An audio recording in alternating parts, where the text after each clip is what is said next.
Une bonne histoire, on doit avoir l'impression qu'en fait, elle ne fait que faire naître quelque chose qui est déjà à l'intérieur de nos têtes. Elle met au jour une espèce de schéma, de mythe, de quelque chose qu'on a déjà à l'intérieur de soi. Et c'est très exactement ce que j'ai ressenti en lisant La Horde du Contrevent. Bonjour, c'est le Caster et aujourd'hui on va parler de La Horde du Contrevent. C'est un bouquin de Damasio. J'avais un a priori assez négatif après la lecture de La Zone du Dehors, que j'avais trouvé lourd, cryptique, avec un style assez imbuvable. Et j'ai mis des années avant de me taper La Horde.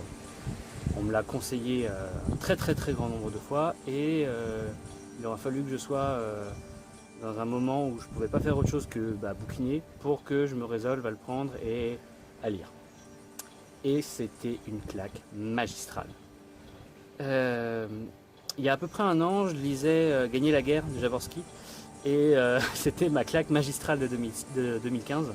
Et là, je viens de prendre la claque magistrale de 2016. C'est beau, c'est grand, ça frappe là où ça fait mal, et c'est ça qui est bon. Je saurais pas trop expliquer en quoi chaque parole, chaque concept en fait résonne de vérité.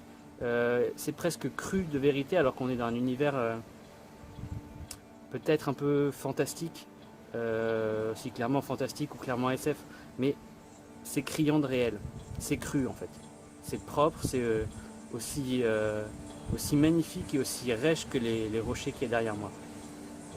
Et du coup, tout au long du bouquin, je ne peux pas m'empêcher de chercher à deviner la fin et à me dire, de toute façon, quelle que soit la fin, vu le niveau où on est là, je peux que être déçu. Et non, et non.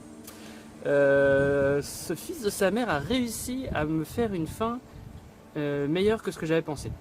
Alors là, attention spoiler, ceux qui n'ont pas lu les bouquins, je vous invite à arrêter la vidéo là, lire, revenir. Parce que c'était un petit peu je vais parler de la fin tout simplement. Donc à la fin du bouquin, on a la fin du livre. La fin du livre, ils atteignent le bout du monde. Et voilà, fin du livre. Sauf que non, on continue.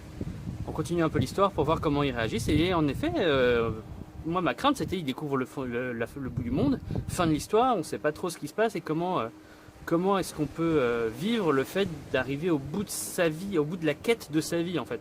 Tout ce qu'ils ont fait dans leur vie pendant des décennies s'achève là. Forcément, ça pète dans tous les sens d'une manière ou d'une autre, en tout cas psychologiquement. Et voilà. Et c'est pas la fin. Ça continue encore. Un petit peu. Juste un petit bout encore pour la route.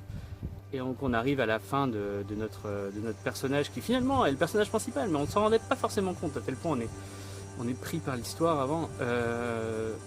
Et donc on a la vraie fin, la vraie chute, le vrai bout du monde, c'est que le monde il est connement rond. Il arrive au bout du monde, il tombe et il est de l'autre côté, il est au bout en fait. Il est à l'autre bout, il est au début. Ils auraient mieux fait de monter la falaise de l'autre côté, ça, ils auraient gagné 30 ans de vie. Et tout est là en fait. Tout est dans l'absurdité totale de ce que peut être une vie, de se dire. Et ça donne pas de réponse en même temps. Sa vie, c'est est-ce qu'on continue vers un objectif? On est dans une course effrénée, dans des objectifs qui sont à la fois missionnés par nos ancêtres, par notre héritage, par la société, par un modèle auquel on croit profondément. Et en même temps, peut-être que c'est stupide. Peut-être que le bon choix, ça a été pour certains de s'arrêter avant et de vivre heureux tel qu'ils se sont retrouvés, quand ils arrivent au village de leur avant Norska, avec leurs parents, pour certains. Est-ce que c'était pas ça, aller très loin dans sa quête, quelque part faire ce qui est attendu de nous et apprendre à être heureux, ou à s'arrêter au moment où on ne peut apprendre à être heureux en fait. Il n'y a pas de... Malgré la beauté du geste qu'on peut voir dans ce que fait le Golgoth à la fin, c'est magnifique, c'est l'aboutissement, il est allé plus loin que pour... Ok, c'est magnifique. Est-ce que c'est pas aussi absolument et totalement absurde? Et est-ce que cette absurdité-là, c'est pas complètement ce qu'on fait chacun de nous dans notre vie, de courir, de se forcer, de s'accrocher, de planter ses dents dans le sol et de pas se laisser faire et d'avancer quoi qu'il arrive. Est-ce qu'à un moment donné, il ne faut pas savoir s'arrêter et profiter? Ou alors est-ce que c'est lâche et c'est abandonner un noble objectif comme... Enfin, t'imagines, tu dis au Golgoth, non, non, moi je vais m'arrêter là, je vais camper, en fait, j'ai envie de vivre ma vie. Mais non, il te défonce ta tête. Et c'est ça l'histoire. C'est... Qu'est-ce qui... Ça répond pas au truc, il y a les deux. Il y a le Golgoth qui réussit sa quête, qui atteint le bout du monde et qui va plus loin que ses ancêtres. Et finalement, c'était ça sa quête. C'était pas aller au bout du monde, c'était aller plus loin. Et il le fait. Good. Et en même temps, sauf, il va plus loin. Enfin, plus loin. Sauf, il regarde la réalité. Voilà, on lui dévoile ce qu'il y a derrière le rideau.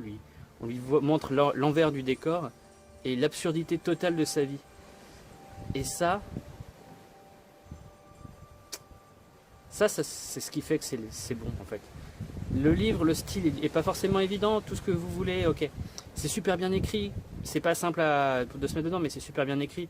Les figures, les concepts sont très pensés, très fouillés. Le style littéraire est très beau en fait, quoi qu'on puisse en dire du côté un peu sibyllin du vocable, j'ai trouvé ça magnifique. Mais la fin, je crois que c'est Kaufman, le réalisateur, qui disait que peu importe l'histoire de ton film, ce que le spectateur va se souvenir, c'est la fin du film. Et c'est ça qui fait qu'un film va marcher ou pas, c'est la fin du film. Et non seulement tout était bon, mais la fin était bonne. Et ça, j'ai beau avoir adoré et attendre avec une impatience incroyable les prochains bouquins de Jaworski, parce que je bois son style comme du Tillet, c'est incroyable. Autant cette fin-là était parfaite. Et peut-être qu'il faudra que je jette un œil à la zone du dehors en fait. Voilà. Profitez de la vie, réfléchissez, vous forcez pas trop, travaillez pas trop. Ou alors travaillez si c'est votre kiff, mais voilà, profitez de la vie. Je vous fais des gros bisous, à bientôt.